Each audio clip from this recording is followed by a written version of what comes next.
¿Cómo te va? Bueno, antes que nada, contanos cómo está ahora España en cuanto a los festejos. ¿Se bajó un poquito el furor o continúa? Bajó, ya estamos con la victoria prácticamente digerida.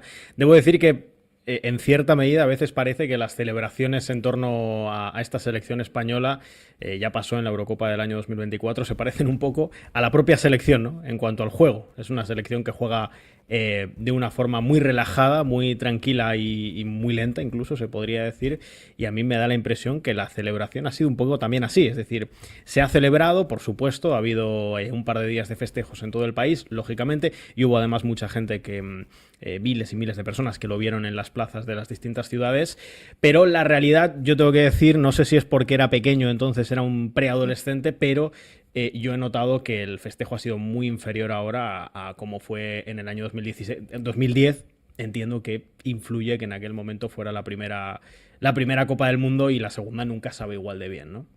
Bueno, sí, es cierto, de este lado igual nos llama la atención, sabés que somos muy pasionales, ¿no? A la hora de los festejos y vimos que España no lo celebró tanto y decimos, pero ¿qué pasó? ¿Qué onda? Pero, Y ¿qué pero también, sentís? Agus, perdón, también Sí. tiene que ver un poco, y te saludo, ¿Qué Eduardo, que tal? me parece que, no sé si el hincha español se acostumbró a festejar, porque, a ver, si vamos a los números, es el mejor equipo del siglo. Ganó 3 Eurocopas, el equivalente a la Copa América, y 2 Mundiales en 26 años. O sea, es un montón en cantidad de títulos en poco tiempo. 3 Eurocopas y dos Sí, Mundiales. pero para Como que se Argentina también hubiese sido un acostumbró. montón después de un campeonato del mundo, dos Copas América, una finalísima. ¿Sabés cómo le hubiésemos festejado? Nosotros festejamos mucho el Mundial. Claro, El Mundial lo festejamos muchísimo mucho. porque hacía mucho no volvíamos a ser campeón del mundo, pero es como dice él, España viene acostumbrado a los festejos. Es más, no sé si la Eurocopa, decime estoy equivocado, no sé si la Eurocopa para los europeos en general y los españoles en particular, decímelo vos, pero yo siento que la Eurocopa para los europeos es más importante que un Mundial. No sé, me da esa sensación. No, He no, visto no, festejos hasta ahí más no. importantes de Eurocopas que de Copas del Mundo en equipos europeos. Eso puede ser, pero yo creo que en general se valora mucho más un mundial, aunque solo sea porque buena parte, al menos la selección española, tiene menos mundiales que Eurocopas, pero sí que es cierto, para mí hay dos variables ahí, ¿no? La primera es la variable estrictamente deportiva, que tienes razón, que de alguna forma los españoles nos hemos acostumbrado a que la selección de fútbol gane títulos.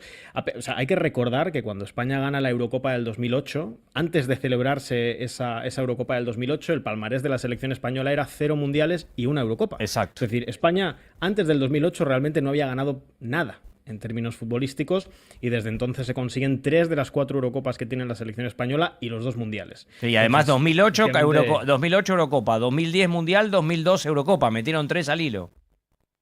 y yo creo que lo vamos a hacer también en esta ocasión. Vamos a volver Ah, al triplete, pero mira, no quiero buquear mira. demasiado. Sacando Yo creo que va chacarita, a ser así. decimos acá en Argentina. Pero sí debo decir que yo noté una celebración mucho más intensa en la Eurocopa del 2008 y en el Mundial del 2010 que en cualquiera de los títulos posteriores, que hasta cierto sentido, hasta cierto punto tiene sentido por lo que había sido la trayectoria histórica de la selección. Y también hay una variable cultural, por supuesto, toda la variable de la pasión, ¿no? Pero también que no hay una cultura en España de seguimiento a la selección española como la hay en Argentina. Es decir, hay mucha gente, primero por variables territoriales en Cataluña o en el País Vasco, que directamente no se identifican con la selección Claro. española, y luego hay mucha gente que sí es futbolera, pero que no le importa mucho la selección española, que es de su club, es de su equipo, pero no le importa mucho la Claro. selección española. Por supuesto, hay mucha otra gente que sí, pero no es una cuestión nacional. O sea, en Argentina es absolutamente indiscutible. Eres argentino, sigues a la selección argentina. Es una cosa Porque aparte tenemos al mejor automática. del En mundo. España hay al mejor de la historia para mí, pero Sí, sí. A los dos mejores de la historia, sí, pero los desde mi hemos punto de tenido vista, nosotros. el de ahora es el mejor, sin ninguna duda. Sí, Maradona y Messi. Ahora, se habló también y se vio una suerte de hostilidad, ¿no? Hacia algunos argentinos residentes o de viaje por España allí que han recibido campañas de burlas, de memes, de ensañamiento por parte de hinchas locales. Eso, ¿cómo lo viste vos? Con tristeza y con preocupación, porque es algo que efectivamente ha ido escalando a lo largo del Mundial.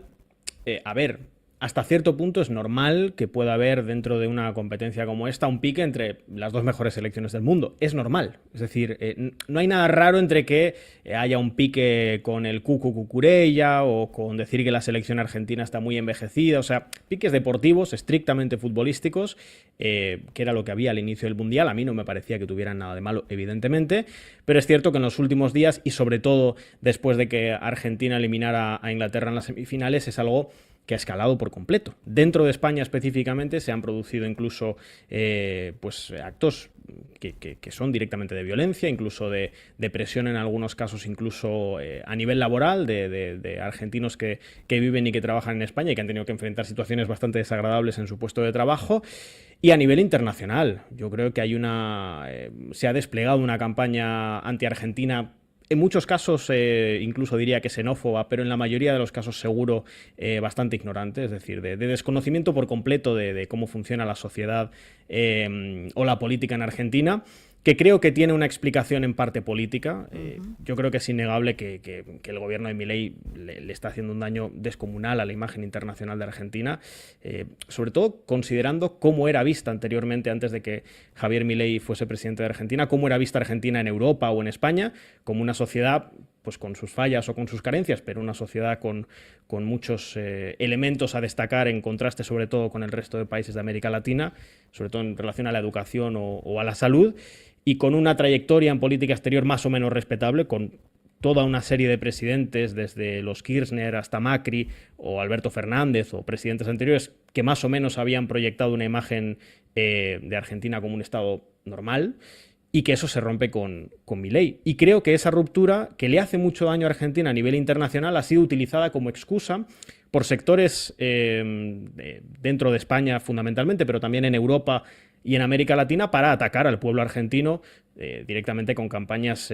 falsas, con discursos de odio, con discursos infundados o con exageraciones políticas, pues por ejemplo por la relación que el gobierno de Javier Milei tiene con Israel y que ha terminado pareciendo, si uno escuchaba a ciertos dirigentes de izquierda en Europa, como Varoufakis o varios aquí en España, parecía que fuese Argentina la que dirigiese el gobierno de Israel, ¿no? O pareciese que fuese Argentina la que le vende armas a Israel, cuando en realidad son gobiernos europeos como España, como Francia o como Inglaterra. O sea, para mí hay varios factores.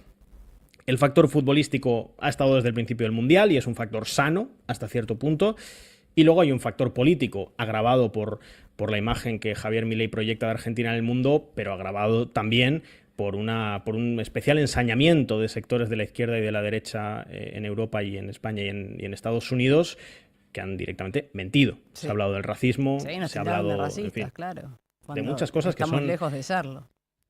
Claro, se hablaba del racismo en Argentina, era muy curioso, porque en semifinales se hablaba del racismo en Argentina, en unas semifinales en las que había 4 equipos, 3 de los cuales habían sido imperios coloniales que habían llevado a cabo políticas racistas durante muchísimas décadas fuera de sus fronteras, España, Inglaterra y Francia, y que continúan teniendo legislaciones abiertamente racistas, leyes de extranjería discriminatorias o muertos en las fronteras, pero parecía que de lo que había que hablar en semifinales era de un supuesto racismo en Argentina, que por supuesto se puede discutir si existe racismo estructural y hasta qué punto en el país. Yo creo que todos los países tienen cierto grado de racismo estructural, pero que en ningún caso es siquiera comparable la tradición racista de buena parte de los países europeos con la que pueda tener Argentina, que no deja de ser un Estado que nunca ha colonizado a otro país o que tiene una de las leyes de extranjería y de nacionalidad más laxas del mundo. Y esto es un dato objetivo que cualquiera puede comprobar, pero ya sabemos que los discursos de odio en redes sociales, si de algo viven precisamente, es de no controlar no comprobar los datos que vierten, porque si los comprobaran se darían cuenta de que son tonterías. Claro, eso cambió de un tiempo a esta parte. Digo, ¿cómo pasamos de ser campeones del mundo 2022, el mundo rendido a los pies de este equipo, de la escaloneta de Messi, a un 2026 que hemos llegado a la final, que se ha perdido? No sé cómo seguiste vos el partido, cómo viste el encuentro que disputó la selección argentina, si estás al tanto también de todas las repercusiones, pero ya hablando de lo estrictamente deportivo también, porque incluso por esa trifulca que se armó al final del partido nos tildaron de violentos, de malos perdedores, de patoteros. A mí no me lo pareció. Es decir, a mí no me pareció que Argentina jugase un partido sucio contra España. Jugó un partido duro, jugó un partido agresivo, más agresivo y más duro que los jugadores españoles, pero dentro de los límites de lo que es una final del mundo. A mí no me pareció en ningún momento que los jugadores argentinos tuvieran comportamientos extradeportivos que no se puedan ver en prácticamente cualquier partido de una eliminatoria, ya no solo te digo en un Mundial, en un partido de la Champions League, en un partido de la Europa League o en un partido de la Copa Libertadores se ven acciones, pues no sé, Otamendi, por ejemplo, simula una falta que hace que a España le anulen el primer gol. Pero bueno, la simula como probablemente un central español lo habría simulado en la otra portería si hubiese tenido que hacerlo para evitar un gol de Argentina. Hay alguna que otra entrada fea, pero insisto, dentro de los límites habituales en una final del Mundial. Y sí, es verdad que al terminar el partido pues hay algún que otro enfrentamiento, hay alguna que otra trifulca, pero a mí en ningún caso me pareció que fuese algo exagerado. Los jugadores argentinos después se quedaron después del partido y saludaron a los campeones del mundo. Y en fin, me parece nuevamente que lo que estamos viendo ahora en España es una campaña de difamación también contra los jugadores de la selección argentina, que en lugar de pues criticar el desempeño deportivo que hayan podido tener o incluso criticar faltas que puedan haber hecho, o si alguno considera que el árbitro fue particularmente laxo con el arbitraje hacia Argentina, que eso sería lo que estoy diciendo todo el rato, sería una discusión legítima. Lo que se está hablando es de que los jugadores argentinos no respetaron al ganador, de que los jugadores argentinos no tienen valores, que los jugadores argentinos no tienen respeto por el rival. Que, en fin, cuando es todo lo contrario, ¿no? Sí, lo que pasa que también... Lo que ha demostrado es justamente... Sí, lo que pasa que también es entendible todo lo que dicen, porque la imagen de la selección de espaldas a la premiación es fuerte. Lo que pasa que hay un contexto atrás de esa imagen de los argentinos de espaldas a la celebración, que tiene que ver con que se recibió la medalla de subcampeón, se bajó del atril donde se recibió la medalla y se quedaron de frente con la gente. Estaban saludando en esa cabecera del estadio justo, y claro, pero eso lo vimos nosotros y entendemos lo que pasó y conocemos a los jugadores de la selección. Lo que pasó fue que todos siguieron a Leo se quiebra en ese momento mirando a la gente y todos lo siguen a él y se quedan con él. Y después cuando él dice nos vamos, se van todos atrás de él, porque todos van atrás del capitán en todas las acciones de esta selección, van atrás de lo que hace Messi. Messi bajó de recibir la medalla, el primero que la recibió por ser el capitán, y se va derecho a la gente y se quiebra, se pone a llorar, y los compañeros lo acompañaron y se quedaron de frente a la... Pero eso lo sabemos nosotros. Para el mundo en general, la foto de los jugadores de espaldas a la premiación de España genera lo que él nos está contando, y es lógico, es entendible, porque la foto es fuerte. Lo que pasa es que atrás de esa foto hay un contexto de por qué se llega a esa situación. Sí, pero yo creo que ha habido evidentemente una doble vara de medir en este Mundial. Es decir, creo que las acciones de los jugadores argentinos en buena parte de los medios de comunicación en España, en Europa y en Estados Unidos se han medido con una vara distinta a la que se ha podido medir a cualquier otra selección. Lo mismo con los arbitrajes. Yo creo que objetivamente ha habido decisiones arbitrales en partidos de Argentina que pueden ser cuestionables, en algunos casos en favor de Argentina, pero también en otros en contra de Argentina. O sea, yo recuerdo una segunda expulsión que tenía que haber ocurrido en el Argentina contra Suiza, contra un jugador suizo, y que no se señala. Creo que la segunda amarilla a Enzo Fernández, por ejemplo, pues es más o menos debatible. Es decir, se puede sacar esa segunda ¿En la final? Amarilla, pero... ¿En la final? Sí, pero... La primera. Sí. La primera, pero la si no la protesta. saca... Si no la saca tampoco sería grave, es decir, no yo creo que la arbitraje segunda amarilla, particularmente... la falta es para amarilla. La segunda tarjeta es falta para amarilla porque va muy fuerte y a destiempo. Lo que nosotros discutimos acá es la primera, que lo amonesta por protestar. Que eso es muy común en Europa y no es tan común aquí en Sudamérica. Claro. Acá vos vas a la Copa Libertadores, a la Copa Sudamericana, las protestas están a la orden del día y no a todos los jugadores los amonestan por protestar. En Europa me parece que son más rígidos en cuanto a las protestas y se amonesta más. Y esto tiene que ver con un árbitro esloveno en la final, acostumbrado a dirigir partidos de Champions, que un árbitro sudamericano acostumbrado a dirigir los partidos de Libertadores y Sudamericana, donde se protesta todo. Y si a todos le sacás amarilla, te quedás con 10 jugadores menos cada partido. Claro, pero a eso voy con la doble vara de medir. Es decir, las decisiones que han podido favorecer a Argentina a lo largo del Mundial se han planteado como si fuese un robo internacional, una conspiración orquestada por las altas esferas del poder mundial, y cuando Argentina ha sufrido decisiones arbitrales que han ido en su contra, pues prácticamente, evidentemente, ni se ha hablado de ello, que además es una doble vara de medir que ha ido más allá del propio Mundial. Yo recuerdo cuando hace unos meses el Inter de Miami gana la MLS, y en una ceremonia protocolaria el presidente Donald Trump recibe a los jugadores del Inter Miami, ¿no? Y al final los jugadores del Inter Miami tienen que darle la mano a Donald Trump, y lo que se decía desde algunos medios en Europa y en España era que Entonces Leo Messi y Rodrigo de Paul eran trumpistas, eran seguidores de Trump y por extensión toda la selección argentina era seguidora de Trump. No, pero y era eso, quedé trumpista. tranquilo, acá también estuvo lleno de estúpidos que dijeron de que Messi fue a ver a Trump y no hizo otras acciones cuando estaba obligado a ir y no le quedaba otra. Acá en nuestro país también está lleno de estúpidos que pensaron lo mismo, así que no es una cuestión europea. Se politiza y además, al instante. Y además la selección argentina ha sido, yo diría que en términos, ha habido aficionados, ¿no?, que han tenido gestos políticos muy interesantes, pero la selección argentina ha sido la única que como selección, como plantel, ha tenido un gesto político, sí, claro, que fue sacar esa bandera de las Malvinas, y ha habido otras selecciones, y yo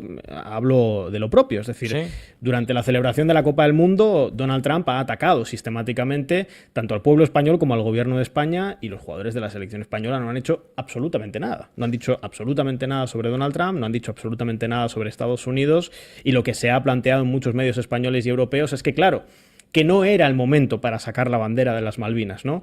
Y en realidad sí era el momento, porque se ha comprobado a posteriori que ha vuelto a ser un elemento de discusión internacional, la soberanía argentina de las Malvinas, precisamente porque los futbolistas de la selección decidieron sacar esa sábana y decidieron pintar esas palabras. Evidentemente no va a tener, entiendo yo, ningún tipo de recorrido por la posición del gobierno argentino, pero sin duda alguna en lo que refiere a la posición política de la selección argentina, que aquí desde España y desde Europa se le ha tachado de reaccionaria, trumpista, ultraderechista, pues creo que si la comparas con el resto de selecciones es básicamente todo lo contrario. Sí, es la única selección que ha tenido un gesto político, en este caso, en contra de una ocupación colonial. Sí, y otra cosa a mí me llamó la atención, Eduardo, y te aprovecho, que la verdad que uno conoce, porque uno que está en el fútbol, conoce lo de la selección de fútbol vasco, conoce lo de la selección catalana, que no están permitidos participar de torneos. Yo estuve en Barcelona en 2 oportunidades con la selección argentina cuando enfrentó a la selección catalana, con Messi en la selección argentina en Barcelona.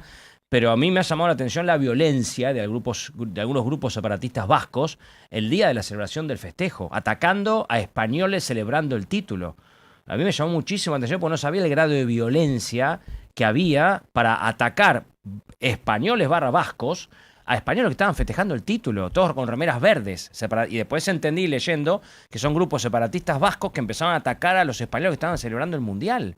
Cosa que en Cataluña no lo vi nunca, de grupos catalanes atacando a españoles por festejar el título del mundo. Por lo menos no lo vi. No sé si habrá habido imágenes de eso. No, también depende un poco, siempre depende mucho del medio que uno lea, ¿no? Es decir, hay informaciones cruzadas, hay informaciones que dicen que han sido los grupos de soberanistas vascos los que han atacado o los que habrían agredido a los grupos de personas que llevan la bandera o la camiseta de la selección española, y también hay medios que te plantean lo contrario. La realidad es que tanto en Euskadi como en Cataluña, en Euskadi históricamente con más virulencia, se han vivido procesos de violencia política. Sí, con la ETA. ¿No? Sí, con la ETA fue muy violenta, sí. Sí, pero además en Euskadi ha habido históricamente un resentimiento porque el Estado español ha llevado a cabo políticas de violencia e incluso uno podría decir de terrorismo de Estado también contra grupos soberanistas o secesionistas vascos, que ha terminado generando durante unas décadas algo parecido a lo que ocurría en Irlanda con el conflicto entre el IRA y el Estado británico, ¿no? Entonces hay una sensación, hay una situación en la que esa tensión no ha desaparecido. Por supuesto, afortunadamente los niveles de violencia en las dos direcciones no tienen nada que ver a lo que ocurría en los años 80 y en los años 90 en el País Vasco, pero todavía hay una serie de tensiones entre quienes viviendo en el País Vasco quieren apoyar a la selección española porque se consideran españoles y quienes desde el País Vasco se consideran vascos, no se consideran españoles y piensan que Euskadi tendría que tener su propia selección nacional que pudiera competir en el Mundial. Y además es cierto que es un debate hasta cierto punto interesante el que se plantea desde Cataluña y desde Euskadi, que se pide que desde algunos grupos soberanistas o independentistas lo que se plantea es que España tendría que tener, futbolísticamente hablando o deportivamente hablando, un modelo similar al que tienen en el Reino Unido. Claro. Básicamente juega Inglaterra por un lado, pero juega también Escocia, juega Gales, juega Irlanda del Norte, y lo que se defiende desde algunos sectores es que, bueno, que en España haya una selección española, pero que también se debería permitir que existiera una selección vasca o una selección catalana y que los jugadores catalanes y vascos decidieran si quieren jugar en la selección vasca y catalana y en los Juegos Olímpicos, o en la selección española. Y la diferencia es que en los Juegos Olímpicos Gran Bretaña es uno.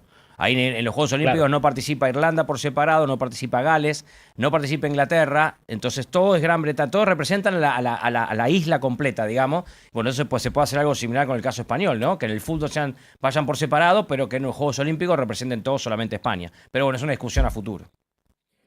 Sí, sí, además es complicado también porque, si no tengo mal entendido, eso ocurrió en el Reino Unido porque las federaciones de fútbol escocesa, galesa, existían antes de que se fundase la propia Exacto. FIFA. Y por lo tanto, cuando se funda la FIFA, se inscriben esas federaciones y en el caso de Euskadi o de Cataluña no es el caso. Entonces No. tendría que haber, desde luego no sé cómo sería el procedimiento institucional, me imagino que sería un lío tremendo y desde luego, más allá de que se pueda proponer, creo que nunca va a terminar sucediendo. Yo Estamos creo que, hablando con Eduardo García España no lo va a permitir. Granados, periodista español, analista internacional. Es excelente, brillante todos tus conceptos. Está bueno poder como esclarecer un poco el panorama de lo que se está viviendo allí en España con los argentinos que residen sobre todo en Madrid. Vos has estado acá, digo, sos español, pero viviste un tiempo acá en la Argentina. De hecho, el Mundial de Qatar 2022 lo pudiste vivenciar en nuestras calles. Sí, totalmente. Me acuerdo, yo viví un par de años, desde el 2020 al 2022, y efectivamente estuve allí durante el Mundial de Qatar. Y debo decir que lo que presencié, ni siquiera voy a hablar de las instancias finales. En el primer partido contra Arabia Saudí no lo había vivido nunca en España. Es decir, yo vivía en el barrio de Boedo y recuerdo cómo toda la calle se quedó en absoluto silencio. O sea, se cerraron todos los negocios un par de horas antes de ese Argentina-Arabia Saudí y, por supuesto, no voy a decir que en España no se vive el Mundial o no hay seguimiento, pero no tiene nada que ver. Es decir, en España lo normal durante un partido de la selección española es que tú salgas a la calle y puedas ir a una tienda. Y la vida puedas ir a un continúa. bar, Acá no, acá puedas- se detiene, se paraliza el No, país. Digo, en España te gustaría a vos, en lo particular, como hincha además, tener un público como el nuestro, ¿no? Como somos los argentinos. Me conformaría con la mitad. Me conformaría con la mitad. Gracias por este tiempo, pero me parece que la conclusión y es interesante también analizarlo desde este lugar, que ahora hablamos de una campaña anti-argentina, con las redes amplificándolo, pero que quizás hasta nos estaban esperando, porque digo, los españoles o incluso algunos latinoamericanos que viven allí no festejaron tanto el triunfo de España, sino que Argentina haya perdido y hay muchas explicaciones y motivos. Digo, es bastante extenso el debate, pero bueno, pudimos dar un pantallazo